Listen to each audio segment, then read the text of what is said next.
Shalom, selamat malam Bapak Ibu yang dikasihi Tuhan. Dari gedung gereja Toraja Jemaat Elim Balikpapan kembali menyapa Bapak Ibu dan saudara-saudara dimanapun berada saat ini yang terus setia mengikuti renungan harian ini. Kita berjumpa kembali dalam renungan harian Toraja dan 2 malam edisi Kamis 30 September 2021.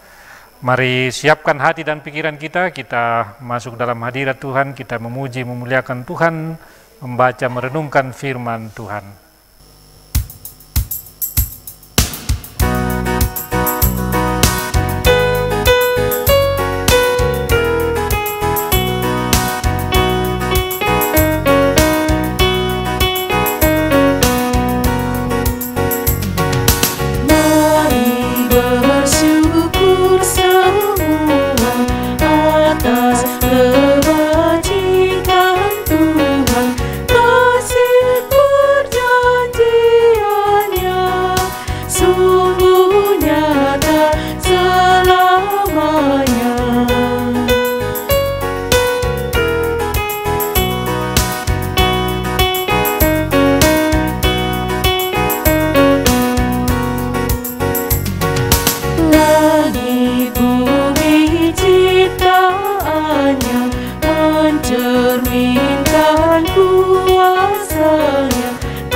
Sebelum kita membaca dan lebih jauh merenungkan firman Tuhan, mari kita minta kekuatan dalam doa, kita berdoa.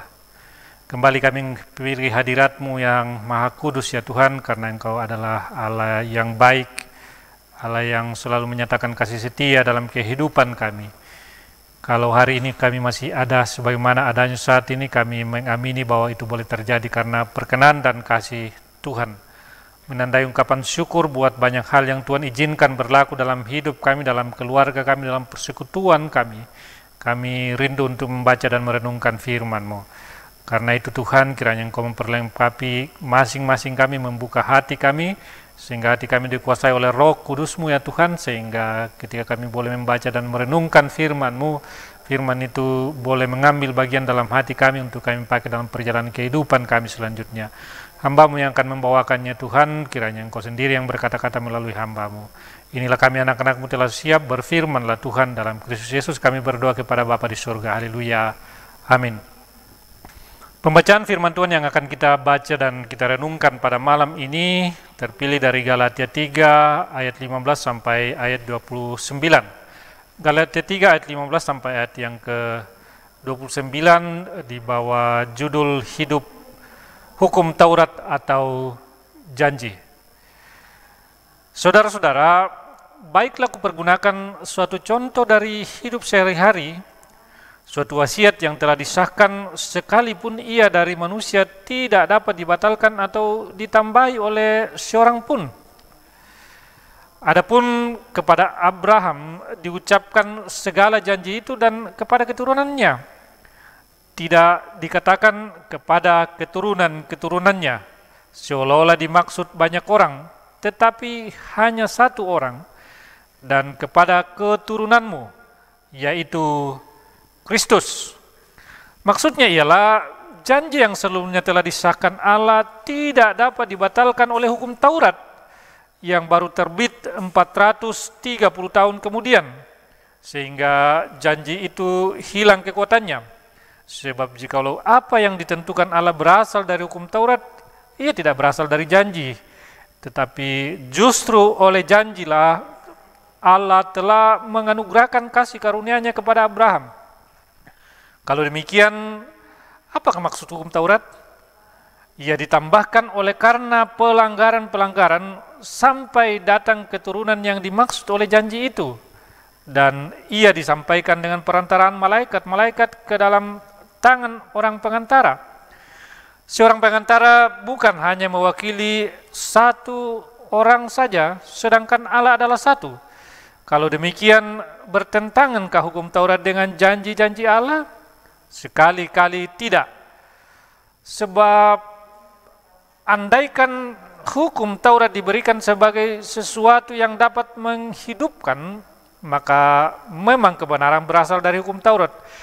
Tetapi kitab suci telah mengurung segala sesuatu di bawah kekuasaan dosa, supaya oleh karena iman dalam Yesus Kristus janji itu diberikan kepada mereka yang percaya. Sebelum iman itu datang, kita berada di bawah pengawalan hukum Taurat dan dikurung sampai iman kita telah dinyatakan. Jadi hukum Taurat adalah penuntun bagi kita sampai Kristus datang, supaya kita dibenarkan karena iman. Sekarang iman itu telah datang. Karena itu kita tidak lagi berada di bawah pengawasan penuntun. Sebab kamu semua adalah anak-anak Allah karena iman di dalam Yesus Kristus. Karena kamu semua yang dibaptis dalam Kristus telah mengenakan Kristus. Dalam hal ini tidak ada orang Yahudi atau orang Yunani, tidak ada hamba atau orang mereka, tidak ada laki-laki atau perempuan, karena kamu semua adalah satu di dalam Kristus Yesus. Dan jikalau kamu adalah milik Kristus, maka kamu juga adalah keturunan Abraham dan berhak menerima janji Allah. Amin. Tema perenungan kita pada malam ini, hidup dari janji. Hidup dari janji, tuo umpentuei pangalu. Tuo umpentuei pangalu. Janji itu adalah ucapan yang menyatakan kesanggupan untuk berbuat, yang akan diberbuat seperti hendak memberi, menolong, dan lain sebagainya. Sementara kalau yang namanya berjanji itu adalah mengucapkan kesediaan dan sanggup berbuat sesuatu, sanggup memberikan sesuatu di masa yang akan datang. Setiap janji akan memberikan harapan bagi yang menerima janji, harapan akan terwujudnya janji itu pada masa yang akan datang.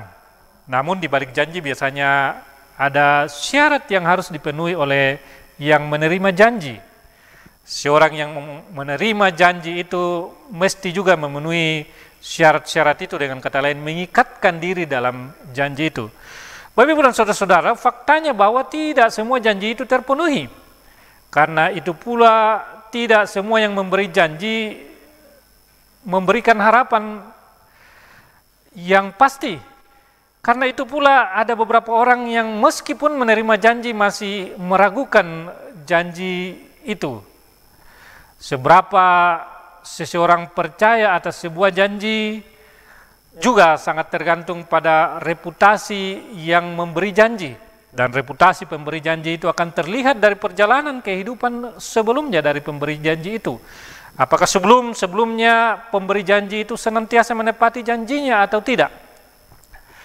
Saudara-saudara, dari pembacaan kita setelah menasihati orang-orang percaya di Galatia mengenai janji keselamatan yang diperoleh dengan cara beriman kepada Yesus Kristus dan juga melakukan hukum Taurat, Rasul Paulus dalam pembacaan kita kemudian mengambil sebuah contoh di dalam Kejadian 12 ayat 7 tentang Abraham yang dibenarkan ketika Allah menampakkan diri kepada dia.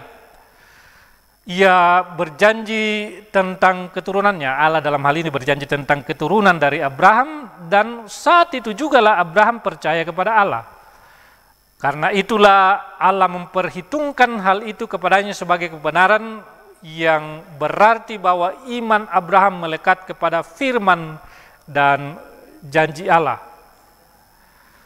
Rasul Paulus kemudian menunjukkan kepada orang di Galatia dan kemudian sampai kepada kita hari ini, Rasul Paulus menunjukkan juga kepada kita hari ini bahwa kita hanya dapat dibenarkan melalui iman yang berpegang teguh pada janji. Rasul Paulus juga menunjukkan apresiasinya terhadap hukum Taurat yang walaupun tidak menyelamatkan, tetapi telah berfungsi sebagai penuntun bagi kita sebelum kedatangan Yesus Kristus. Bahwa dengan hadirnya Yesus Kristus sebagai yang dijanjikan, maka fungsi hukum Taurat sebagai penuntun tidak lagi efektif. Di dalam Yesus Kristus kita punya identitas yang baru, yaitu disebut sebagai anak-anak Allah. Sekali lagi kita disebut sebagai anak-anak Allah yang kemudian membuat kita juga menikmati janji Allah yang kekal kepada Abraham, yaitu keselamatan di dalam Yesus Kristus. Dan kita juga percaya bahwa keselamatan itu bukan lagi karena kita melakukan hukum Taurat, tetapi karena kita beriman di dalam Yesus Kristus. Karena itu saudara-saudara, Bapak Ibu yang dikasihi Tuhan, teruslah beriman dan pengharapan dalam Kristus, karena Dia yang menjanjikan keselamatan adalah Allah yang setia. Terpujilah Kristus. Haleluya. Amin. Setelah membaca merenungkan firman Tuhan, mari kita satukan hati kita dalam doa. Kita berdoa. Kembali kami menghampiri hadirat-Mu Tuhan, karena kami sungguh menyaksikan kebesaran-Mu. Sesaat lamanya kami boleh berada di sekitar firman-Mu, kami boleh memuji, memuliakan Dikau, itu karena semata-mata perkenan Tuhan.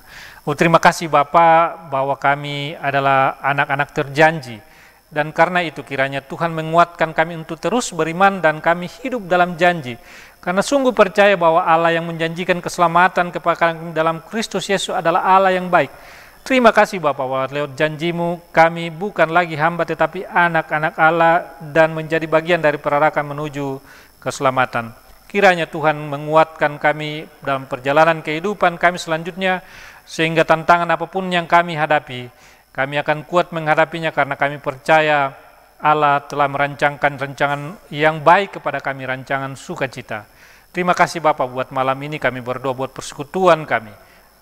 Jemaat Elim ya Tuhan, kiranya Engkau memberkati setiap program-program yang kami terus layankan, rehat malam yang terus kami layankan, pelayanan-pelayanan diakonia, pembangunan-pembangunan fisik yang sementara kami laksanakan, ada pembangunan siring, juga program-program kerja yang lain, perkunjungan, pelayanan, pendampingan, bahkan persiapan pemilihan majelis gereja, kami serahkan ke dalam tangan Tuhan. Kiranya Tuhan berkenan memberkati setiap anak-anak-Mu yang Kau pakai untuk bekerja di dalamnya, agar mereka boleh bekerja dengan baik sebagai bentuk pengalaman pelayanan kami kepadamu Tuhan, sebagai bentuk dari pelaksanaan akan komitmen janji iman kami kepadamu.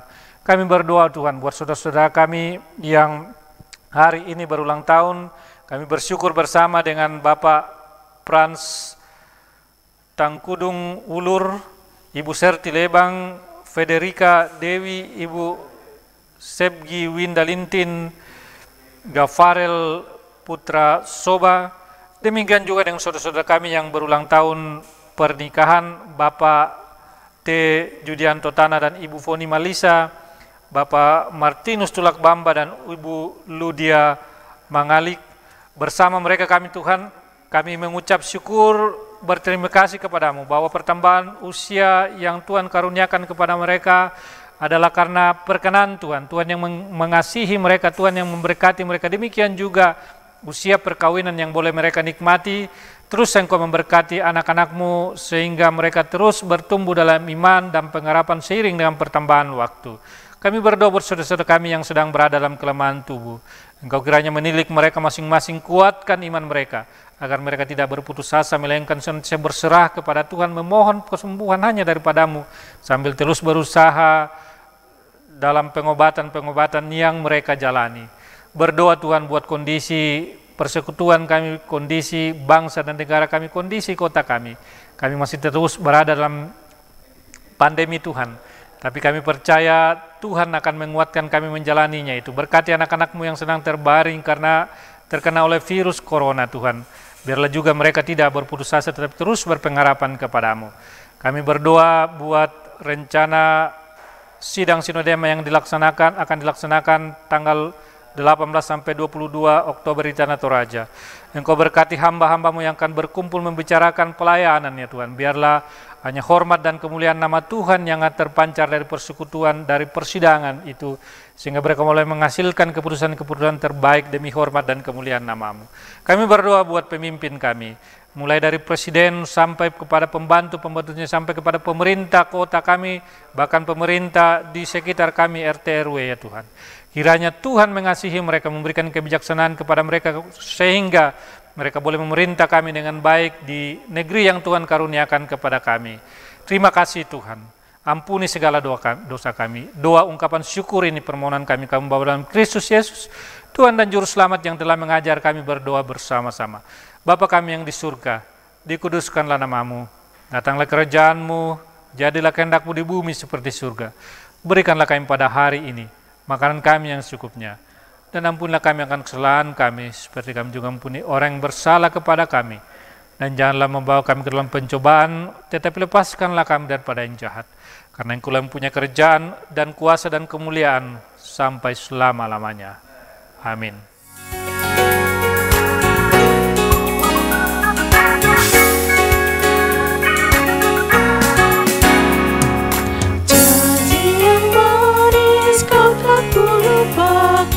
Tak terulang-ulang bagi jiwaku, walau lembah hidupku penuh awan, nanti tak cerahlah langit di atasku.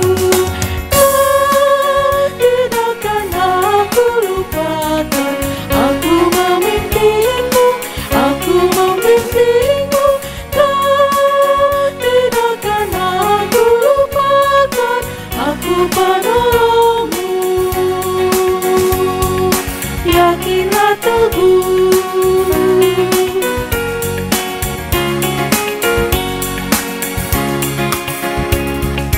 yakinkan janji kau tak kulupakan.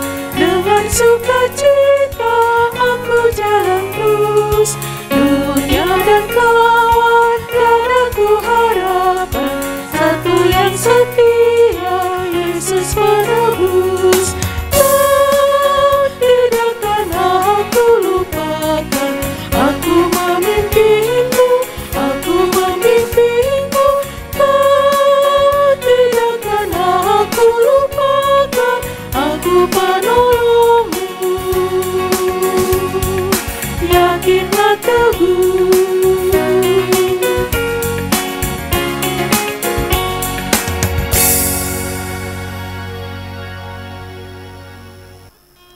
Bapak Ibu yang dirahmati Tuhan, demikian rangkaian renungan harian dan doa malam kita pada saat ini. Kiranya kita terberkati, marilah kita menjalani hidup kita ke depan dan terus berpegang di dalam iman janji keselamatan yang daripada Tuhan. Kiranya Tuhan memberkati kita. Shalom.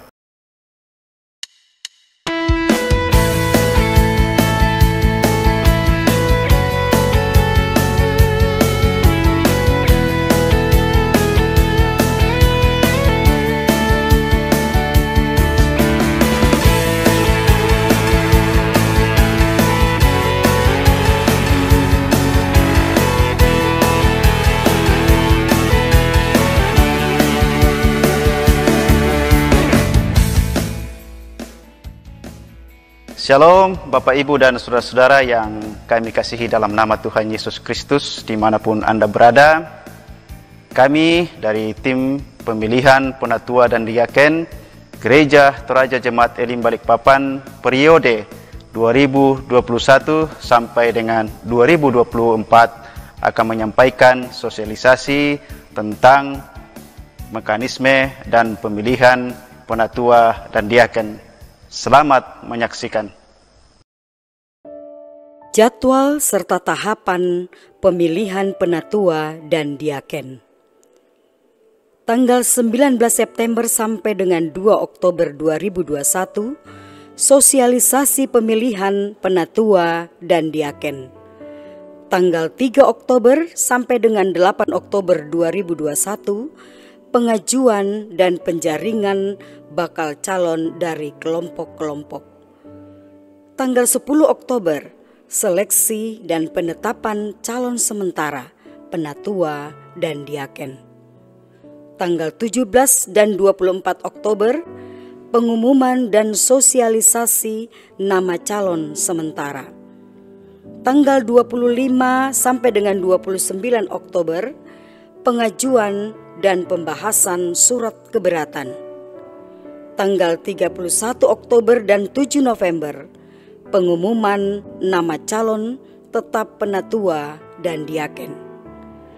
Tanggal 14 sampai dengan 21 November, pemilihan penatua dan diaken. Tanggal 21 November, penghitungan surat suara. Tanggal 5 Desember, pengesahan penatua dan diaken terpilih. Tanggal 9 Januari 2022, pelaksanaan peneguhan. Jadwal dan pembinaan penatua dan diaken terpilih akan ditetapkan kemudian.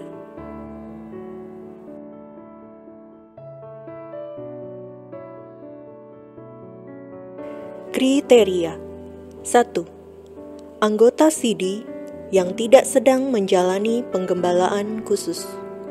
2. Mempunyai pengetahuan Alkitab dan dapat mengajarkan dasar-dasar iman Kristen.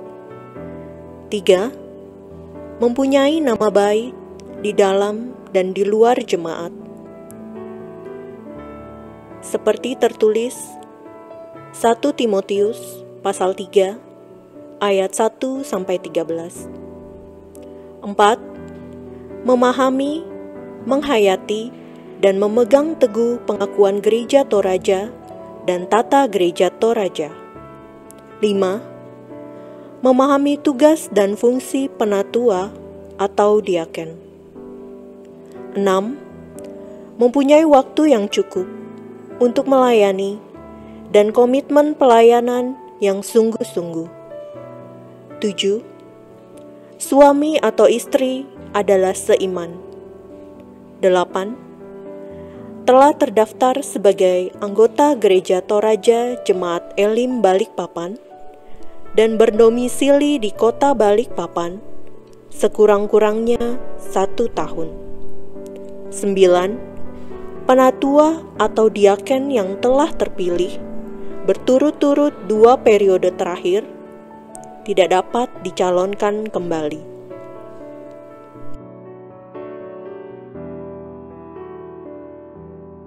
Panduan dan tata cara pemilihan penatua dan diaken Gereja Toraja Jemaat Elim Balikpapan periode 2021-2024. Tata cara penjaringan. A. Bakal calon penatua dan diaken adalah anggota jemaat yang terdaftar di kelompok. B. Formulir penjaringan akan diantar oleh tim pemilihan penatua dan diaken ke rumah-rumah anggota jemaat setelah didoakan di gereja dalam ibadah hari Minggu. C. Anggota jemaat mengisi formulir nama-nama bakal calon sesuai dengan kuota kelompok masing-masing. D. Pengembalian formulir penjaringan dimasukkan dalam amplop tertutup dan akan dijemput oleh tim ke rumah-rumah anggota jemaat maksimal 4 hari kemudian. E. Formulir penjaringan yang terkumpul akan dihitung oleh tim setelah didoakan dalam ibadah hari Minggu di gereja. F. Nama-nama bakal calon dari kelompok akan diurut berdasarkan ranking perolehan suara. G. Bakal calon yang terjaring dari kelompok dan telah diseleksi serta memenuhi kriteria akan ditetapkan menjadi calon sementara. Formulir penjaringan bakal calon penatua dan diaken Gereja Toraja Jemaat Elim Balikpapan periode 2021-2024. 2024. Isilah nama-nama yang saudara harapkan untuk menjadi bakal calon penatua dan diaken dari kelompok saudara sesuai dengan jumlah kolom di bawah ini. Tata cara pemilihan penatua dan diaken. A. Nama-nama calon tetap telah diumumkan sekurang-kurangnya 2 hari Minggu berturut-turut. B. Setiap anggota Sidi dan Baptis dewasa Jemaat Elim Balikpapan berhak memilih penatua dan diaken di seluruh kelompok dalam hikmat Tuhan, kecuali cabang-cabang kebaktian. C. Surat suara akan diantarkan oleh tim pemilihan penatua dan diaken ke rumah-rumah anggota jemaat setelah didoakan di gereja dalam ibadah hari Minggu. D. Surat suara yang sudah dicontreng atau dilingkari dimasukkan ke dalam amplop tertutup dan akan dijemput kembali oleh tim ke rumah-rumah anggota jemaat dalam sepekan. E. Jumlah penatua dan diaken dipilih berdasarkan kuota masing-masing kelompok yang tercatat dalam surat suara. Surat suara calon penatua dan diaken Gereja Toraja Jemaat Elim Balikpapan periode 2021-2024. Pilihlah dengan cara melingkari atau mencentang nama-nama calon penatua dan diaken yang saudara harapkan untuk menjadi penatua dan diaken Gereja Toraja Jemaat Elim Balikpapan masa bakti pelayanan 2021-2024 dari setiap kelompok sesuai dengan kuota masing-masing kelompok. Yang pertama, kelompok Karangrejo, Karangjati dan Kilo, 7 orang penatua dari 14 nama calon dan 5 orang diaken dari 10 nama calon. Yang kedua, kelompok Gunung Kawi, 5 orang penatua dari 10 nama calon dan 3 orang diaken dari 6 nama calon. Yang ketiga, Balikpapan Baru, 10 orang penatua dari 20 nama calon dan 8 orang diaken dari 16 nama calon. Yang keempat, Radio, 6 orang penatua dari 12 nama calon dan 4 orang diaken dari 8 nama calon. Kelima, kelompok Gunung Sari Atas 1, 5 orang penatua dari 10 nama calon dan 3 orang diaken dari 8 nama calon. Keenam, kelompok Gunung Sari Atas 2, 6 orang penatua dari 12 nama calon dan 4 orang diaken dari 8 nama calon. Yang ketujuh, kelompok Gunung Sari Bawah, 5 orang penatua dari 10 nama calon dan 4 orang diaken dari 8 nama calon. Ke-8, kelompok Pasar Baru, Gunung Sari Ilir, dan Gunung Malang, 5 orang penatua dari 10 nama calon dan 4 orang diaken dari 8 nama calon. 9. Kelompok Landasan, Meratus dan Sentosa, 4 orang penatua dari 8 nama calon dan 2 orang diaken dari 4 nama calon. 10.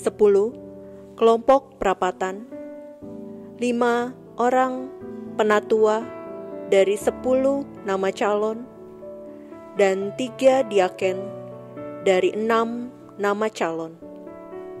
11. Cabang kebaktian DMR, 4 orang penatua dari 8 nama calon, dan 2 orang diaken dari 4 nama calon. Ke-12, cabang kebaktian Betel Manggar Dalam, 3 orang penatua dari 6 nama calon, 2 orang diaken dari 4 nama calon. 13. Cabang kebaktian Bukit Gerbang Indah, 8 orang penatua dari 16 nama calon, dan 6 orang diaken dari 12 nama calon. Penghitungan surat suara. 1. Penghitungan surat suara dilaksanakan di Gedung Gereja Toraja Jemaat Elim Balikpapan oleh tim pemilihan secara terbuka. 2. Hasil perolehan suara disampaikan oleh tim pemilihan kepada majelis gereja untuk disahkan dalam persidangan majelis gereja. 3. Nama-nama yang terpilih yang telah disahkan dalam persidangan majelis gereja akan diumumkan sekurang-kurangnya 2 hari minggu berturut-turut.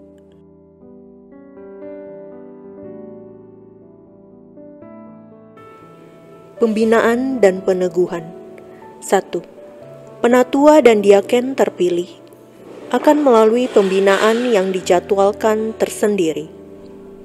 2. Peneguhan dilaksanakan dalam ibadah hari Minggu. Demikianlah sosialisasi ini kami sampaikan, kiranya dapat menjadi panduan bagi kita semua.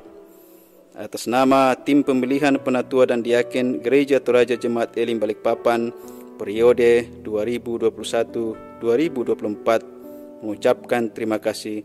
Tuhan memberkati.